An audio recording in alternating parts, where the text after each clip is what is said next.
Right, what I've got here is a lock that I got from Chile. It's an Israeli multi-lock, but it's not as Chile thought. That it's a dimple lock. It's just a standard cylinder type lock. Not the best by any means. Just show you the lock's working. Yeah, show you that again. Not sure if I went out of shot. There you go. Lock's working. Okay, get it out. There you go. All locked up. What I've done here is made a very quick bump key. Nothing special about it.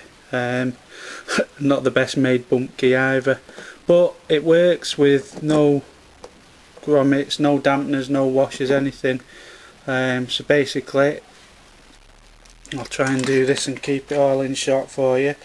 Light turning motion. That's it. It's gone. 3 hits or something. It's it must be a shocking lock to be going that easy. I'll try and do it again. Show you it's all locked up and that the key doesn't work the lock at all. Oh, first time. Like I say, it's junk. There you go. Multi-lock, not the decent type, but a cheap and nasty version, bumps with no effort, and a homemade bump key. Wow.